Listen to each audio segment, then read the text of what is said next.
Iran और उसके दुश्मनों के बीच जो तनाव चल रहा है, आज उसे समझने की कोशिश करते हैं।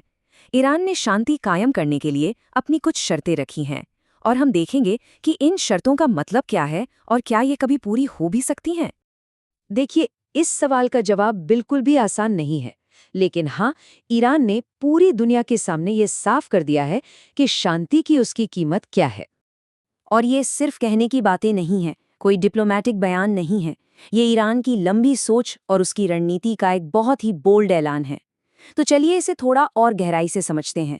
ईरान की जो मांगें हैं, जिन्हें उनके राष्ट्रपति मसूद पेज़ेश्कियन ने दुनिया के सामने रखा है, उन्हें हम 3 बड़े हिस्सों में बांटकर देख सकते हैं।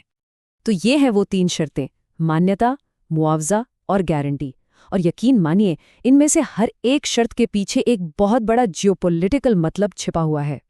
तो सबसे पहले ईरान चाहता है मान्यता। इसका सीधा सा मतलब है कि दुनिया उसकी संप्रभुत्व को स्वीकार करे। वो ये भी चाहता है कि उसके सिविल न्यूक्लियर प्रोग्राम और डिफेंस के लिए बनाए जा रहे बैलिस्टिक मिसाइल प्रोग्राम को भी वैध माना जाए, और साथ ही उसे मिडिल ईस्ट की एक बड़ी ताकत के तौर पर देखा जाए।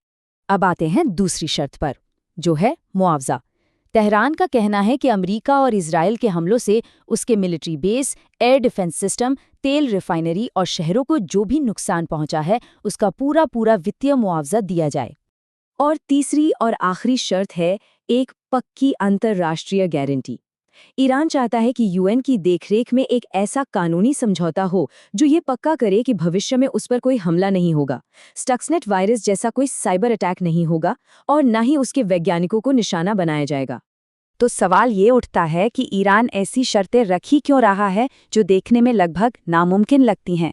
असल में ये सिर्फ शांति का प्रस्ताव नहीं है, ये एक बहुत ही सोची समझी जियोपॉलिटिकल चाल है।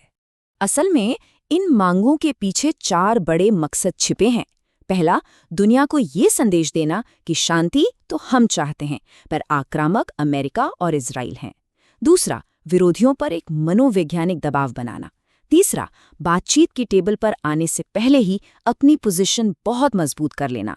और चौथा, अपने देश के लोगों को ये दिखाना कि उनकी सरकार कितनी ताकतवर है।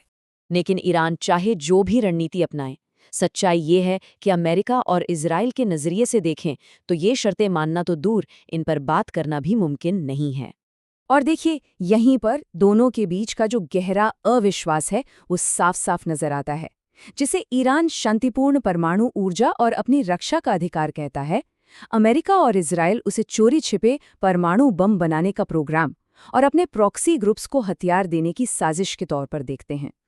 तो असल मुद्दा ये है कि इन शर्तों को मानने का मतलब होगा अमेरिका और इजराइल के लिए अपनी स्ट्रेटेजिक हार कबूल करना।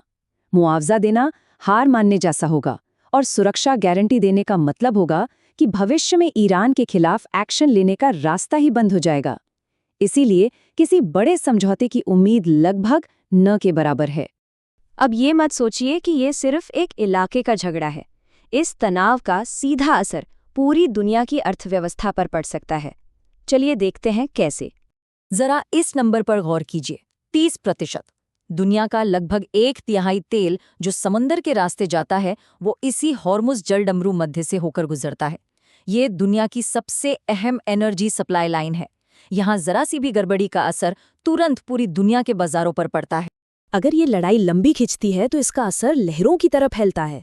तेल की कीमतें आसमान छूने लगेंगी, सामान लाने ले जाने का खर्चा मतलब शिपिंग कॉस्ट बढ़ जाएगी, और नतीजा ये होगा कि पूरी दुनिया में महंगाई बढ़ जाएगी, जिसका असर सीधे सीधे हम सबकी जेब पर पड़ेगा।